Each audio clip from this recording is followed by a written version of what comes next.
a biblical perspective on life, culture and current events. This is 2020 on Vision. Let's turn our attention to another nation where Christians are facing a rising level of persecution.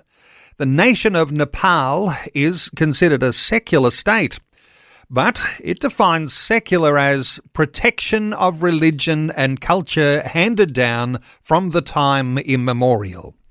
Well, Voice of the Martyrs is active in support of persecuted Christians in Nepal. Cameron is from Voice of the Martyrs, a regular visitor to Nepal and joining us for a bit of an insight into what's happening in Nepal. Cameron, a special welcome along to 2020. Great to be here. Thank you for having me. Cameron, you travel to Nepal fairly regularly. You've got a bit of a handle on Christianity there. Give us an overview of what you see as Christianity in the nation of Nepal. Yeah, well, already in my short time with Voice of the Martyrs, I think what's to be a Christian in Nepal, it means a few things. It means, firstly, the facing of Hinduism. I think Hinduism is a very strong force in Nepal. There are many Hindu nationalists who, very much like in India, if you know a bit about India, they want to make it a pure Hindu state. You've also got collectivism kind of facing you as well. So, in the West, we often, individuals make the big decisions for themselves. Whereas in Nepal, church, group, families, collectives, groups, they all make decisions, I guess you can say, through the decision-making of one particular person, the head of the group. And so to be a Christian in Nepal, to make that individual decision to follow Jesus and to live for him and to be baptized and to be a disciple of Jesus Christ means to oftentimes go against the family or group you're a part of. There is also government restrictions as well. So, for example, you can be, if you become a Christian, that's 1 year in prison. If you convert someone, that's 3 years. And if you convert and baptize someone, that's about 5 years in prison you could face. So there is both pressures from the government, but also pressures from the culture around you, society around you, with the influence of collectivism and Hinduism.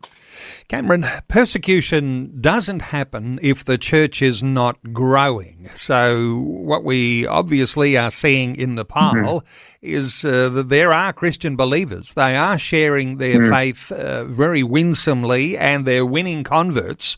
And the idea of persecution, and you're talking jail time for what we think is pretty ordinary sort of charges that people might be up on. But this sort of jail time, that's pretty hard for families who are separated from their loved ones. Is this where Voice of the Martyrs is working with those families that are experiencing this level of persecution? Yeah, for sure. I mean, look, we work a lot with the families of the persecuted. I'll share a story if you don't mind. Sure. A story of one Christian who has faced some pretty severe persecution, and just one that we've helped both practically and also spiritually in being able to meet them. So this woman's name is Rachana. Now, Rachana was married to a Hindu fellow, and her mother got quite sick. They consulted witch doctors and medical doctors, but couldn't find a solution. And in the kind providence of God, Rachana heard that Jesus would be able to heal her mother. So they went to a church service, and they got the greatest healing of all. They got the greatest news of all, the gospel, and they came to know the Lord. But on top of that, Rachana's mother was healed. With time, was healed by the Lord. And, it's a beautiful picture, but of course, this news wasn't received very well from Rachana's husband. He was very adamantly opposed to her being a Christian and opposed to her gathering with the local church. But she remained steadfast in her faith. Her kids came to know the Lord. And with time, Rachana's husband left, went to another village, got remarried, leaving them in a really financially tough situation.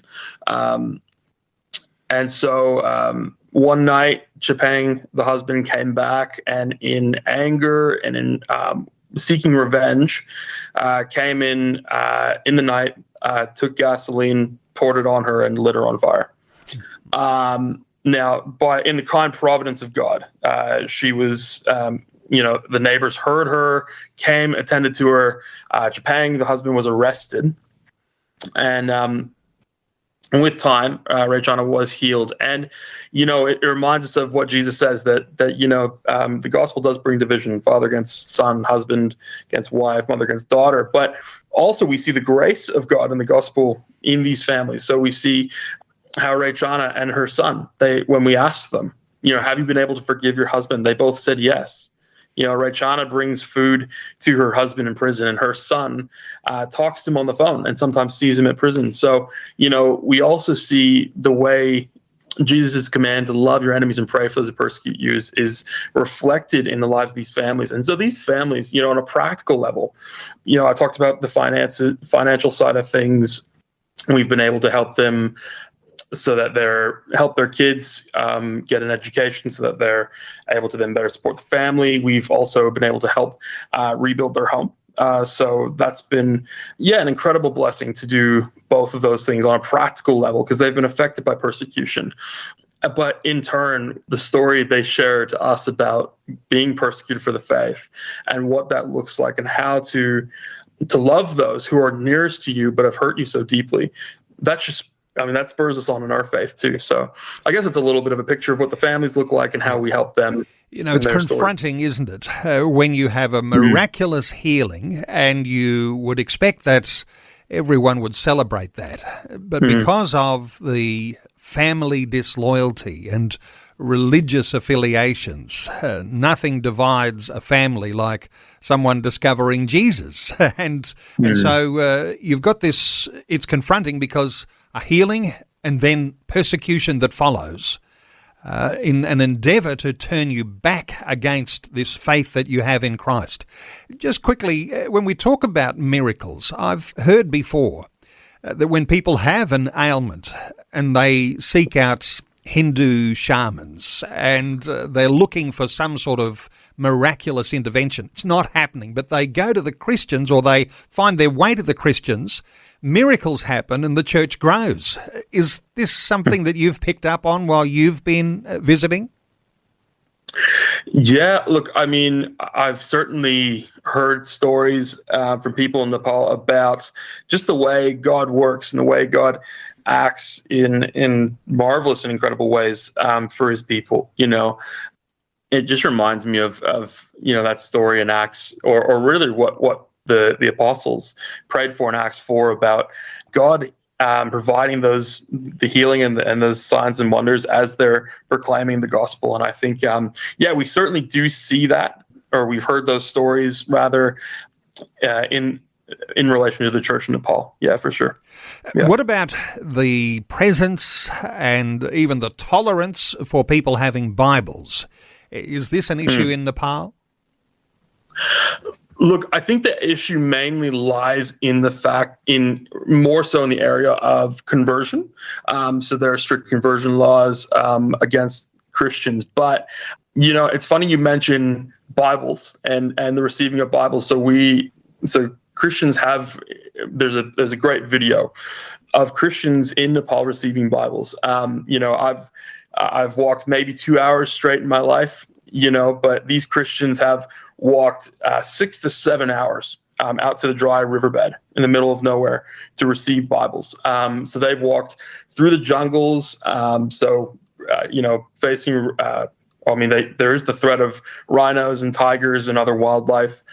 They go out, they receive the Bibles with so much joy because they know the value and worth of Jesus. And then they return to their villages knowing the kind of persecution they face. They're not going back to comfort after 6 hours of walking. They go back to persecution and to backlash for being a Christian. And so I think, but to answer your question, in relation to Bibles, it's more so the act of converting and baptizing believers in Nepal. That's the bigger issue at play. What I can hear you saying is the church is tolerated as long as it doesn't proselytize, as long as it doesn't try to convert people. Is that a fair way of assessing it? Look, I would say it's probably a fair way, though I do think, even if you hear, Rachana's story and hearing her husband being opposed to her even gathering with other Christian believers, I certainly think that there is some opposition to the church itself. I'll tell you another story. Actually, is the story of a fellow who is a pastor in Nepal, and during the outbreak of COVID in 2020, he prayed against the spread of COVID. It's a simple something pastors in the West were doing, right? And he's doing for at the church service, and someone filmed it and was promoting the idea that these Christians, if you became a Christian, if you became one of us, part of that collective, part of the church, or I guess just in general, you become a Christian, you're going to be immune to COVID, which is a ridiculous notion, and it's clear spread of misinformation. But I think, that they found more videos, and they found him, baptizing believers. And after years of appeals, he's now still going to be facing a year in prison. But that's the necessary working of the church, baptizing, making disciples. To kind of, I guess, whilst in one sense you could say that the church's actions, which are so fundamental to the life of the church, are being pushed against. So the church himself is being pushed against. It's being, the church is facing persecution, and it's the church itself is being opposed because the fundamental call of the church to baptism and conversions is being opposed as well.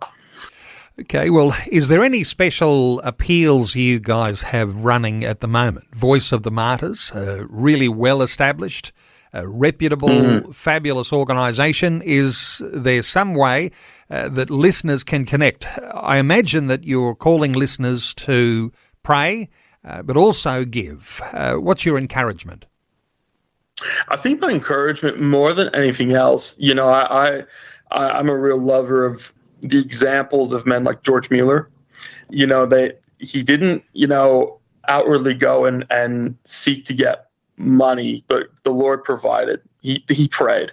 Our number one focus is prayer. Pray that these Christians would be enduring in the faith, that they would be evangelizing to those around them, including the persecuted, and that they would be equipped. And so be praying for them. And as you pray for them, the Lord might lead you to desire to support the persecuted church. That's something the Lord might lead you to do. I remember I had a great conversation with a lady years ago, and she said to me she wanted to provide for me in a very specific way financially. And I said to her, the Lord provides. It's all good. And she says, yes, I know, and I want to be the way the Lord provides. It's a great little perspective of saying, I do believe the Lord provides. I have total faith that God provides. And you know what? I feel led to actually want to be the vessel through which the Lord provides. And so, if they feel led, check out the website. We've got different funds with different ways you can support the persecuted church, and pray about it, and put it in the Lord's hands. And if the Lord leads, support. Absolutely. We of course encourage that. Well, there are fabulous organisations that work with the persecuted church around the world, and one of those is Voice of the Martyrs. And for listeners, I'll point you to the vom.com.au website. VOM for Voice of Martyrs, the vom.com.au website. Cameron works with Voice of the Martyrs in Nepal. Cameron, thanks so much for giving us your insights today on 2020. Oh, thanks for having me. Great to be here. Thanks for taking time to listen to this audio on demand from Vision Christian Media. To find out more about us, go to vision.org.au.